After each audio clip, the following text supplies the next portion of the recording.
A lot of players make some pretty severe mistakes every single game, but don't realize it because they aren't being punished for it. So I cut together some examples from a recent replay review I did, which you can join on pretty much any Wednesday stream on Twitch or YouTube to help you try to learn how to avoid these mistakes, but also how to punish the enemy for doing them, because a lot of times it's just random in a game, and then whichever team lucks into the right situation wins the game. So you want to be able to force that to happen. Hope these examples help you out with that. And it looks like you're getting a mid tower for free too, so all really good. The next spot is just go top, take the tower, pressure Medusa. This is a pretty risky move by you, by the way. If we look at the map, no one is showing, only Medusa. No one defended mid, so if they're in this exact area, it's unlikely. So they're either in here or here. That's kind of a coin flip of, am I going to die right now because I'm about to walk into Alina and get stunned, decrepified, double ulted? Or are they over here and it's actually perfectly fine? Or are they somewhere else, which is kind of weird, you know, but whatever. This is just a pretty dangerous move into the Watcher. Turns out no one is here. You catch sight Alina further in. So it's like, it works out. But it was kind of risky. It's kind of scary. This is one of those moments we talked about earlier.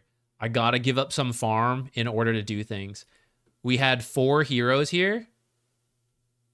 We have ultimates ready. We're good to go. This is the last tier 1. This is where Medusa is. I want to make something happen.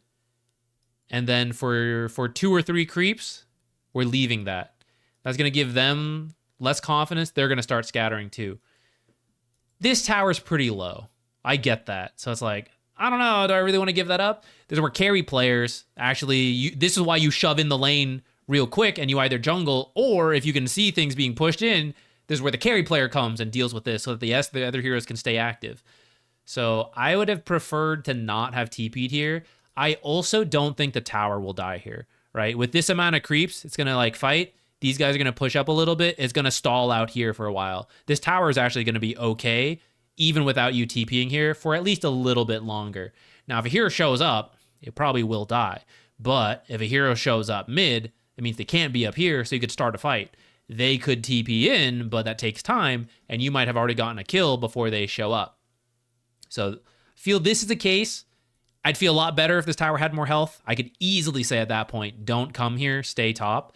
Even at this low, I would still say that right now. I'd say I'd wish you had stayed top, and if someone were to come here, it should be the Juggernaut. You kind of need like the egg in the coil. That's not true, actually. Wheel of Wonder's pretty good too. But like, you 3 are really strong together, and we took away one of those components by leaving that lane.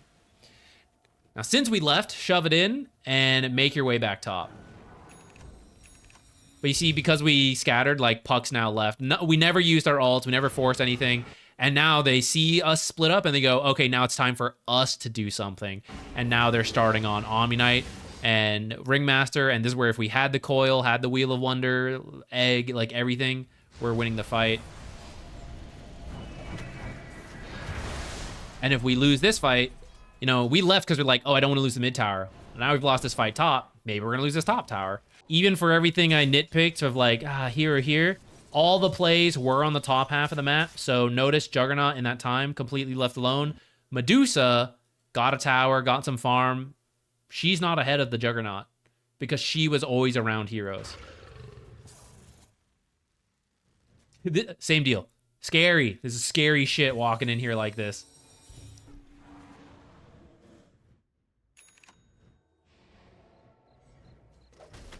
To finish that point, did it matter what you just did? No offense. In the nicest, most loving way possible. But as a lesson learned, of I'm telling you guys, like, this is a scary risk. So what did we get out of that? You know, this is why it's like, I'm not going to take that risk in the future. Because what did we do here? You know, we come over and it's like, this Watcher is captured and sees me coming in here, or it's not captured and it doesn't see me. All right, it's captured, it sees me. Could have died. Maybe there's a Lina here and she's like bolting over to kill me. So in this case, we took the risk, we took down a Watcher. What if there's a ward here? We don't have sentries, so we can't even check. We're taking a huge risk, and what's the payout? Good deep wards, good D wards? Don't have those. So a lot of risk. Took down a Watcher, that's very little reward. Let's say you saw Medusa with no health All right, let's get her. Can we solo Medusa? Can we solo any hero you run into? Very unlikely, unless they have a lot of health, very little health left. But they should have seen you in the Watcher and in the Observer that's potentially here that we don't know if it is or is not up. So if they were low health, they should leave, right?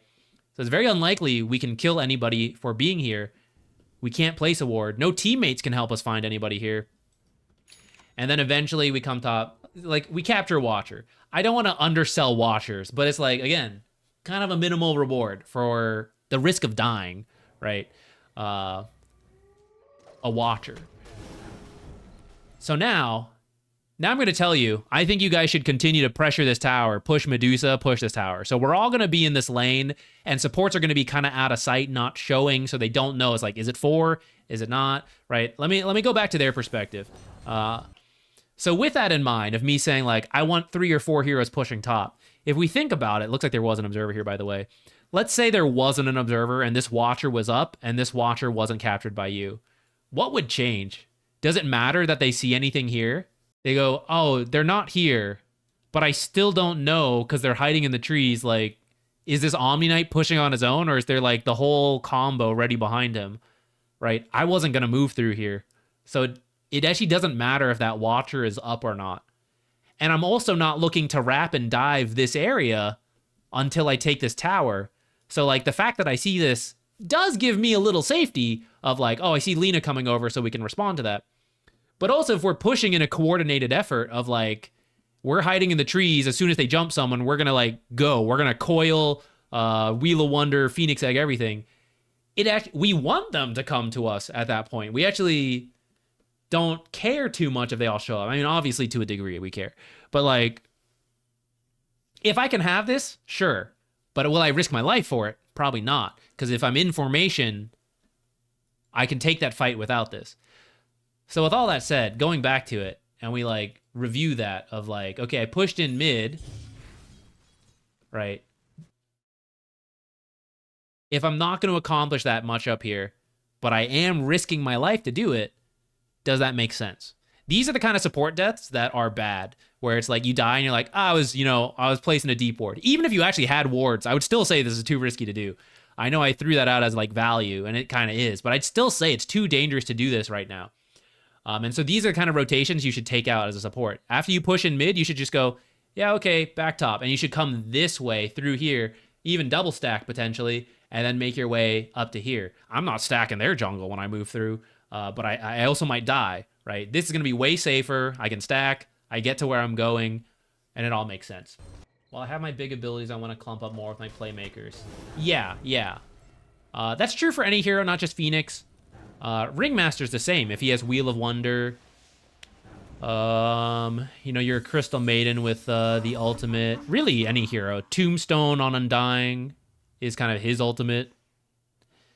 But, like, any major ability, those are the times we want to make plays. You want to think of it as, like, an on and off switch. Abilities are a good place to start. Sometimes it's other things, like item cooldowns. But in this case, Wheel of Wonder is the main thing we're missing. It's a little awkward because we have everything else, so there's some inefficiencies going here. If you guys wanted to make a play without Wheel of Wonder, I'd say it's okay. But let's just pretend we need Wheel of Wonder. So, off switch. We're not going until Wheel of Wonder's up. We don't want to force plays. We don't want to do anything. So we're just hold pattern. We watch people farm. We push out lanes safely that we can. If your cores are doing all of that, this is where it goes back to support. AFK. In the tree line, right? Don't be here with Omni like, oh, let me help you farm. It's just free information to the enemy to know, like, oh, Phoenix and Omni are there to make a play somewhere else, right? Just hide in the trees. And you might break, like, you hide here. You break the smoke coming in, you die, Omni gets out. But they don't know. It's like, 3 heroes top, go for Juggernaut bottom. It's like, Phoenix could be next to Juggernaut. Phoenix could be next to Puck. Phoenix could make the Omni Knight. These are the moments. Off switch, we're waiting. You're, like, chilling in trees. Unless it's too scary to do that, and then you're the one taking the risk while the cores are jungling, and you're shoving out lanes dangerously. Like, whatever, depends on the game. But we're waiting. Once whatever you think you need is available, I think we need all our ultimates. That's go mode. Switch on, group up, get going, smoke, move. See, this is switch off time. Switch off time, but we smoke. this play may or may not work. But if I were to give you calculated odds, missing an ultimate on a smoke play means it's less likely to work. And in general, for pub games, you want to take the highest odds with the best rewards consistently. That's how you slowly win more games than you lose, and you gain MMR. Smoking at night, already kind of iffy because the smoke will break and you don't see them.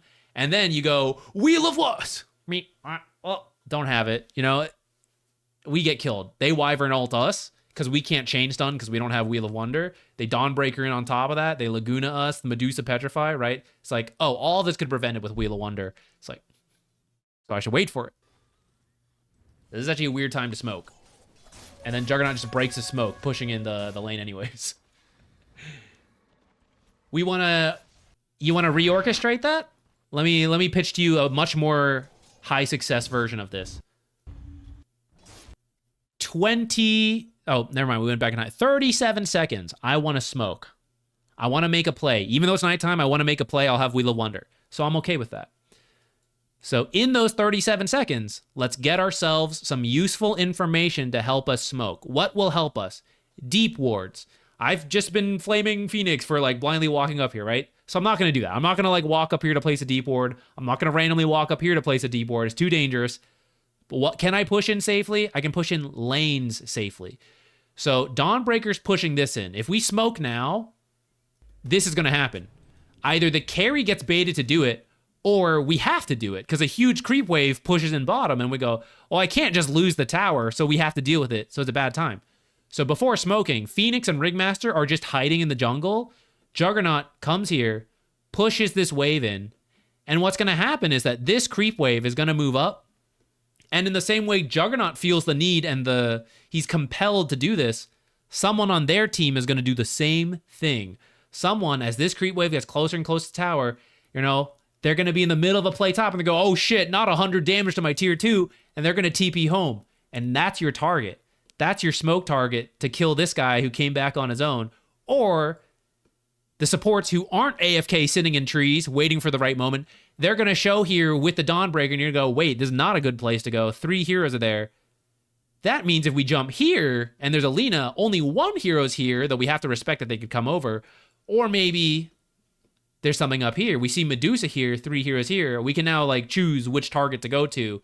Or we can blindly run into this jungle because at best it's the Lina, and that's what we're hoping to see. We either get the Lina kill or we bring observers, and so we don't find Lina, but now we D-ward and we place our deep ward, so the next smoke is likely to work out.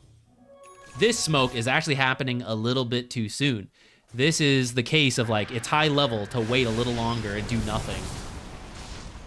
God, I wish I had Wheel of Wonder to protect Egg. Oh, there it is. Now it's up. Egg's gone. What a combo on the Lina that could have been, right? Egg, as she turns to hit the Egg, you Wheel of Wonder her. You get the Wheel of Wonder proc. You get the Egg proc. By the way, if your carries don't want to join, for whatever reason, they're just full farm mode, they're angry, whatever, life hack here, guys. Don't try to get the Juggernaut to come to you. Simply smoke and go behind the Juggernaut. We got Aegis. We're ready to go. We have all the ultimates. So let's talk about movements. You see this Ringmaster on his own? Any hero who dies, even a support, you'll feel compelled to wait for that support, as you should. It means you're wasting 5 minutes on the Aegis. So when your team's doing the Aegis, you shouldn't be like risking your life like this as a support. He's on his own, very dangerous. He needs to immediately take the safest path back to his team. These guys starting to move forward. Don't really have a creep wave, kind of scared. In fact, there's no one showing on the map right now. I'm pretty scared. You have some vision top, so we should go play top. It's the safest place to start with this Aegis push because we already have vision down. And bottom would be the most dangerous. When we go top, they're going to want to avoid us and go play bottom. We already didn't want to be bottom because it was so scary, so we're kind of pushing them into an area we want.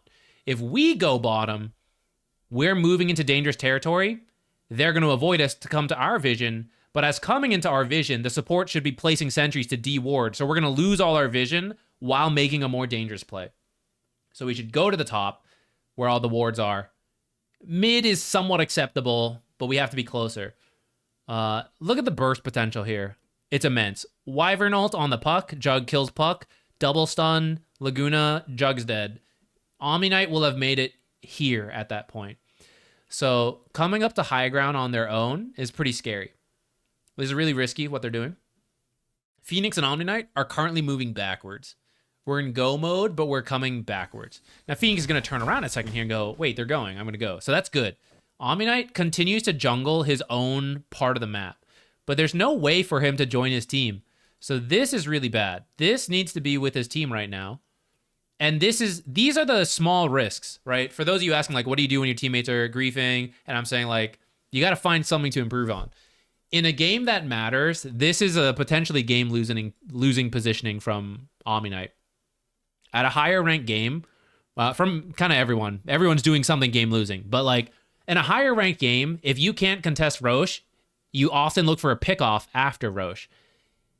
If they happen to have a deep ward here that got missed by the sentry, or maybe they scan something, they scan this and they know someone's here and they see Juggernaut here, that's enough time to go take this fight. And suddenly the strong Aegis timing is completely gone. That can decide a game. It's these moments here that often slip by.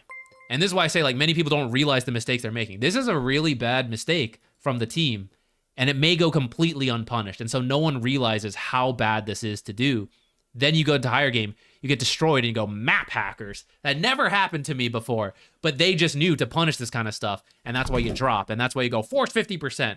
But you just didn't know you were making horrible mistakes until someone punished you. And that's when you have to realize I'm making horrible mistakes that are now being punished, and not that the game is just like, it's now suddenly hard because it wants to keep me in this MMR.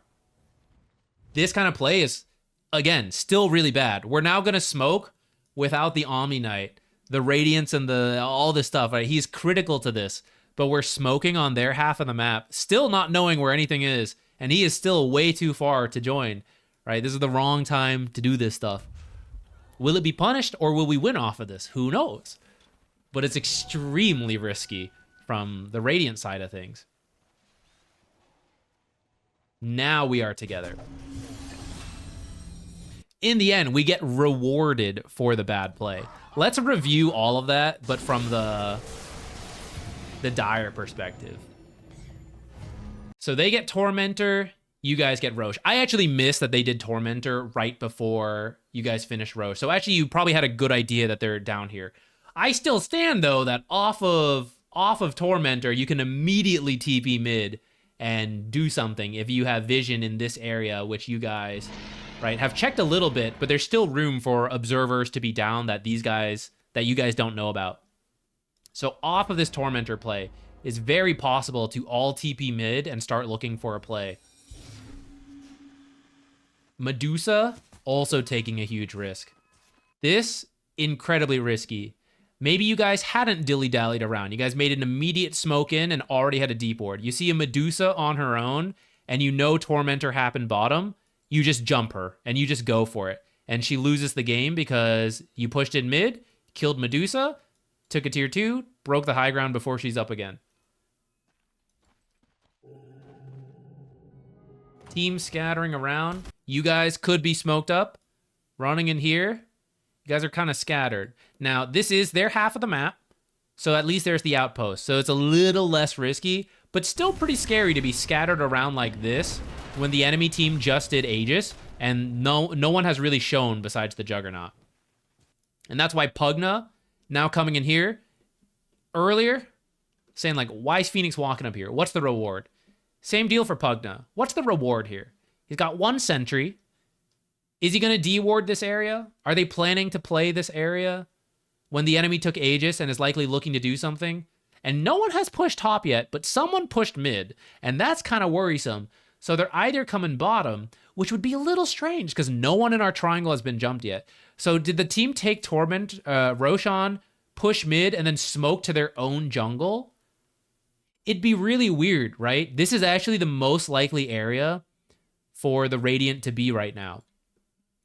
So Pugna deciding to come here on his own is extremely dangerous and not necessary. This is where you stand over here as the support. You stand like in this tree line to break smokes coming in here. Stand like right here, stand like right here, so that your Medusa can farm and the Pugna is the one that dies instead of Medusa, and Medusa slithers on away over here.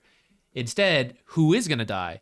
The smoke actually goes this way and kills Medusa, and we don't react in time? Or we die on our own, and our team doesn't get anything for it, right? So this is their really bad, dangerous mistake. And it just so happens that Pugna's the one who ends up losing on this front. Let's go back to our heroes over here. I'm not for this. You should just keep pushing together.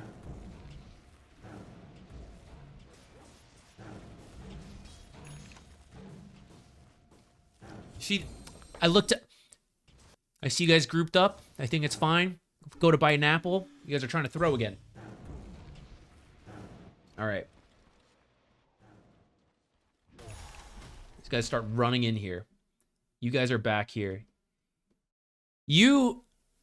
Until you have a gem, or unless you have a really good read of the map, and you've been doing a really good job of keeping track of observers and sentries, but no, it only takes one observer to lose you the game, right? You want to assume I've missed an observer in this area. This is your imagine the worst case scenario, right? I've missed an observer in their own jungle, and we're currently showing 2 cores in the top wave. And if this observer in this jungle saw that they're over here, how could we possibly win this fight? We would never.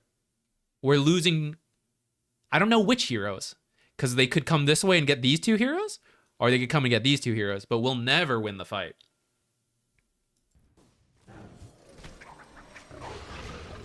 Do these guys care? No. Our teammates are showing top. Let's jump this wyvern. Let's get her. Let's get her. Let her know we're here. They didn't know before. Now they know for sure. 2 of us are here and 2 of us are here. Where's Phoenix? I'm not sure.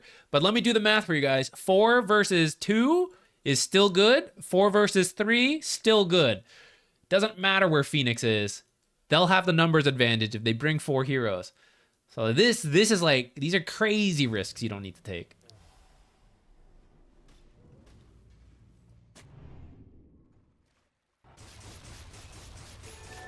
I'm not talking about low health Jug, how quickly he'll die. So we all need to be ready to react to low health Jug, and we gotta be there.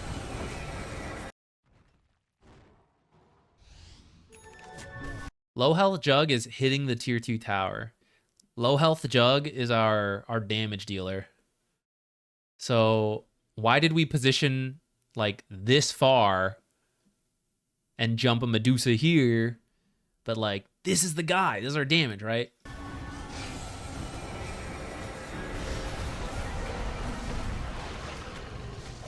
And without our guy, we're dead. Thank you for the sacrifice, Pugna. Oh, I thought he decrepified in time. So in the end, we do get punished. It took several tries, but eventually the split positioning got us. This is kind of what I mean when people don't, like, you don't realize what mistakes you're making until you're punished for it. I don't know if a player in this game who isn't like super critical of themselves and like reviewing it and getting help, would you realize like, oh, it's not just this one fight we messed up. It's actually 10 times in the last 2 minutes that we've been doing this. And finally the 10th time got us. We got rewarded on the 7th time from the Pugna, but got punished. And it's totally random which way it goes, right? Medusa could have been alone and you guys kill Medusa. You guys win the game here. Could be that her team rotates and then we're losing the game because we just lost as many heroes here. It's just kind of random.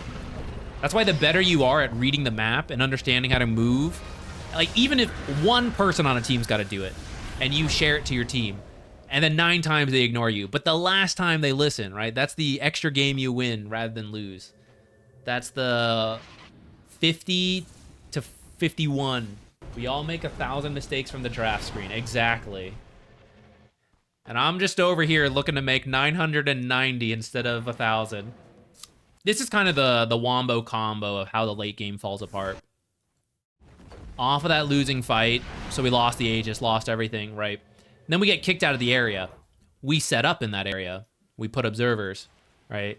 So the enemy team, off of winning that fight, is now going to feel comfortable moving in here. They were actually a little slow about it, but finally got around to it. Now we lose observers. So lost our Roche, lost the fight, lost our vision, and now you're in a really weird spot. Now you're like playing in the dark, depending how many observers you lost, and you're on the back foot. Because in these late game situations, not that you guys know the exact net worth, but like when you lose those kind of fights, it's usually at minimum a few thousand gold swing, right? So they're going to finish their next set of items. So blind, behind in items, behind in levels, right? Like it's a whole combo of things that hit you at once when you throw on these kind of plays.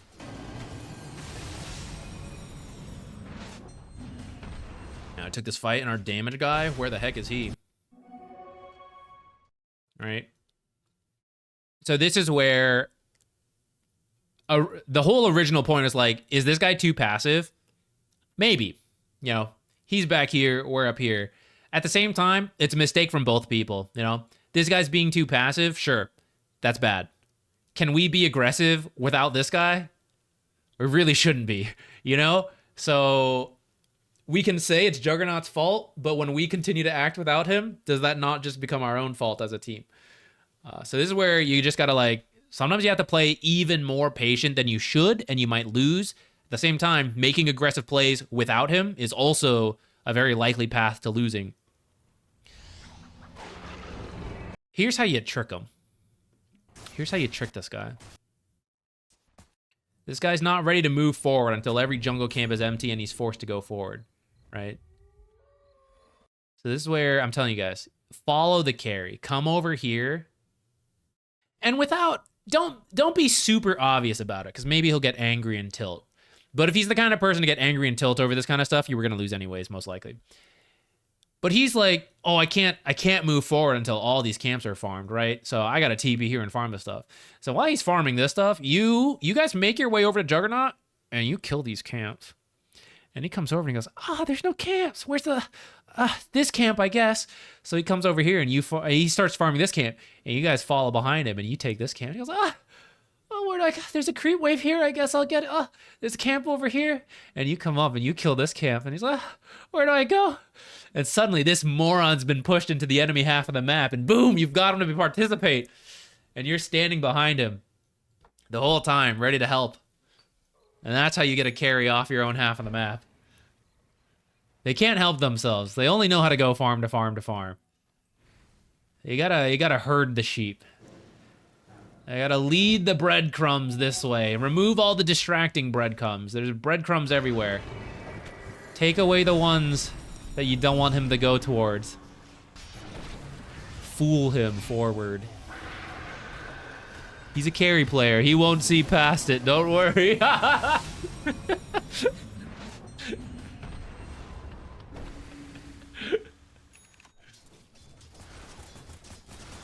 The carry players who can see past it have already won at this point, you know? They know. Well, they know we're not talking about them. This is a move that's kind of risky again. How many times are we going to walk up this ramp and risk our life? Listen, man, this is a really dangerous ramp. At all parts of the game, this is a pretty dangerous ramp. We're really careful about coming over here. whether it's 5 minutes or 40 minutes, it's a pretty dangerous place to be. That goes for everyone. It goes for myself too. I feed there a lot as well. You just gotta be very careful. But off of that, your team kind of gets baited into like a weird spot, and yeah, he's once again not here. Though, did you guys need to be this far up, or could we have waited for him to hit 25 and then be able to TP here for the fight, right? This is a case where you guys actually should just take a very defensive posture here while you wait for Juggernaut to hit 25 and you wait for the Roche to be up. And when it's up, if they start it, right, you'll be able to throw spells and Jug will be able to TP in 25 or not. But if they wait and Roche is long and they're like stalling with you guys, Juggernaut should hit 25, should hit whatever items, should be pushing in other lanes, right, to try to bait people back, you know, push in bottom, get someone to TP home. Medusa, right, she's like ready to fight for Roche and win the game, and she goes, oh shit, not 100 damage on my tier 2 tower, better TP back, right? And then you go,